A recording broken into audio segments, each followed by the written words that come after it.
Tim Lloyd o cwmni Camu'r Copa Always Aim High Events sy'n cadw cwmni i fi. Cwmni sy'n trefnu digwyddiadau dros Gogledd Cymru a'r byd, ond dim yn Samoa hyd yn hyn, Tim? Dim cweit. Da ni wedi bod i Nifis, da ni'n mynd yn ôl i fanna, i'r Clwb. Mis Tachwedd i helpu efo triathlon y fanna, ond na, da ni'n cwmni o Cymru, da ni yn cynnal digwyddiadau yn Lloegr ebyn hyn.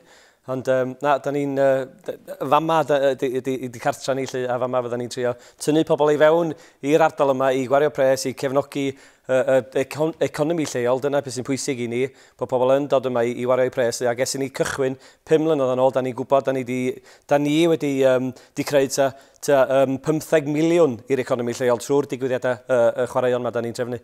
Le ddechreuodd y daith i chi felly? Ni'n gweld y cystadleuwyr ifanc mae'n cael mynd i Samoa, a mae rai bod yna'n ysbrydoli nhw yn enfawr, ond beth oedd yn eich ysbrydoli chi? Wel, fi yn personol, tyd y ras wyddfa, nes i cystadlu pan o'n i 7 oed, fel ni'n dweud, ac mae hwnnw wedi helpu fi. Y sgiwr o'n i, nes i dysgu sgio ym Mhlas y Brenin, fel plentyn bach, a nath o'na clwb oedd o'n mynd â ni ffwr i cystadlu. Mae clwbiau yn peth pwysig iawn yn y marn ni, oherwydd dyna sydd mae plant yn cael i tynnu fewn i chwaraeon, lle yn dechrau un, a wedyn mae'r clwbiau mynd â pobl i ffwr i wahanol llefydd, a dyna beth sy'n tynnu pobl ymlaen i cystadlu lefel uwch.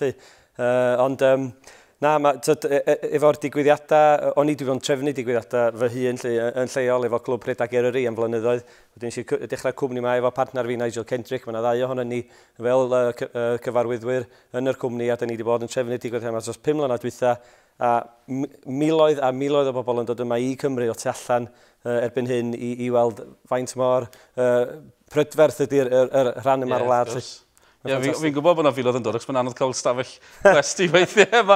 Ond o'ch chi sôn am ras rwyddfa, ac tad chi oedd un o'r sefydlwyr ras rwyddfa? Ken Jones oedd yr boi oedd tu ôl efo rili, lle ond yn had yn ffrindiau gori efo Ken, ond yn had efo trysorydd gyntaf Clwb Rhedag Eryri. Wedyn oedd o'n trefnu digwyddiadau, nath o helpu efo trefnu raswyddau gyntaf un.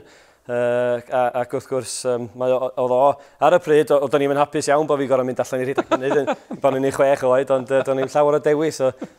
Ond diolch i Dduw bod o wedi wneud hynna, ac dyna pam dwi'n eistedd yma efo chi heddiw.